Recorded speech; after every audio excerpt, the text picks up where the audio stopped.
नमस्कार। क्रांतिपथ न्यूज़ की तरफ से मैं निदेशक रमाशंकर भीम एडवोकेट आज 22 दिसंबर 2021 को लखनऊ में महाराजा बिजली पासी किले पर मौजूद हूँ। वहाँ पर अखिल भारतीय पासी समाज के द्वारा महाराजा बिजली पासी का जन्मोत्सव समारोह मनाया जा रहा है और अखिल भारतीय पासी समाज का राष्ट्रीय प्रतिनिधि सम्मेलन भी संपन्न हो रहा है। यहाँ पर जो सम्मेलन हुआ है उसमें आमतौर से ये कहा गया है कि जो महाराजा बिजली पासी का किला है उसकी दुर्दशा पर चिंता व्यक्त की गई है। कहा गया कि 20 साल से किले की बाउंड्री की पुताई नहीं हुई है। किले के मुख्य द्वार के पास महाराजा बिजली पासी के समय का एक बुर्ज है जो गिरने के कगार पर है, जिसको बचाने के लिए शासन से कई बार गुहार लगाई गई लेकिन कोई कार्यवाही नहीं हुई। किला परिसर में जंगली झाड़ियों खरपतवार का जाल फैला हुआ है। किले के सौंदर्यीकरण के बारे में शासन से कई बार अनुरोध किया गया लेकिन कोई सुनवाई नहीं हुई। किला परिसर के बिजली के सभी उपकरण खराब पड़े हैं। महाराजा बिजली पासी की मूर्ति प्लास्टर ऑफ पेरिस की है, इसको कैफ पड़ रहा है। इसके स्थान पर कांस्य से मूर्ति लगवाने की भी बात कही गई, लेकिन कहा गया कि बार बार अनुरोध करने के बावजूद सरकार के द्वारा इस पर कोई सकारात्मक पहल नहीं की गई। जहाँ सम्मेलन में ये भी चर्चा का विषय रहा कि किले के पूर्वी द्वार के सामने जो भूमि खाता संख्या 1000 है, जो कि राजस्व अभिलेखों में कब्रिस्तान है, कब्रिस्तान की ज़मीन किसी को अलाट नहीं की जा सकती।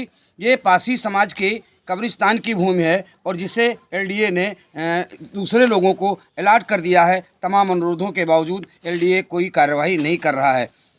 सम्मेलन में पासी समाज के लोगों को असलहे निर्गत करने के लिए भी जिलाधिकारियों से निर्देशित करने का अपील किया गया और ये कहा गया कि जिलाधिकारियों को शासन के द्वारा निर्देशित किया जाए कि पासी समाज के लोगों को जो ज़रूरतमंद लोग हैं उनके असलहे सुगमतापूर्वक निर्गत किए जाएं। एक चिंता व्यक्त की गई कि पासी समाज के कर्मचारियों और अधिकारियों को महत्वहीन पदों पर तैनात किया गया है। उन्हें कम से कम महत्वपूर्ण जिम्मेदारियों पर तैनात किया जाए जिससे कि वो अपने समाज की समस्याओं का निराकरण कर सकें। आम सभा में ये भी मांग की गई कि अंबेडकर ग्रामों को पुनः चालू किया जाए एवं उसमें पूर्व में चलाई गई सभी योजनाओं को प्राथमिकता से लागू किया जाए। महाराजा सातन पासी का जो किला उन्नाव में है उसकी बाउंड्री भी बनवाने की मांग की गई। श्रावस्ती एवं बहराइच, ये कहा गया कि श्रावस्ती और बहराइच परिक्षेत्र महाराजा सुहेलदेव पासी के नाम पर बहराइच में बनने वाले मेडिकल कॉलेज का नाम रखा जाए। चूँकि बहराइच और श्रावस्ती पासी बाहुल्य यहाँ राजभर मात्र कुछ 100 हैं, अतः महाराजा सुहेलदेव के नाम पर बनने वाले सभी भवनों स्मारकों का नाम महाराजा सुहेलदेव पासी रखा जाए। वर्तमान में पासी बिरादरी के एक भी एसपी और डीएम के न होने पर भी चिंता व्यक्त की गई और कहा गया कि पासी समाज के लोगों को जिलाधिकारी और कप्तान जैसी जिम्मेदारियां दी जानी चाहिए।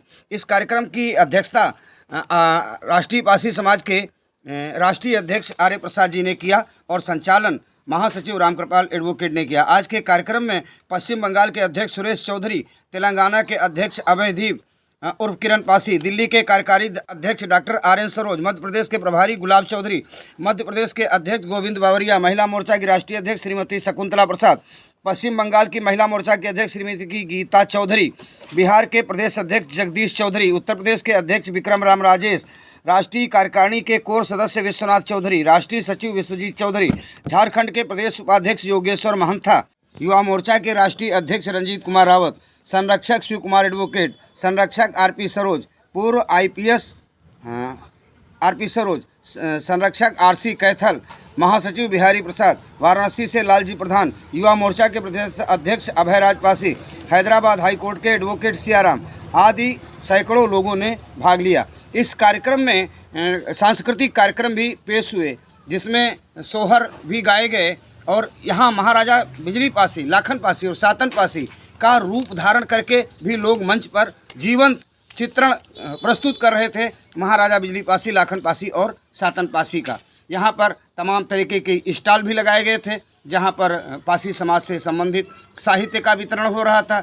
यहाँ पर पश्चिम बंगाल से आए हुए लोगों ने जादूगरी का भी प्रदर्शन किया जिसका लुत्फ भी लोगों ने उठाया। सैकड़ों की तादाद में महिलाएं और बच्चे मौजूद थे।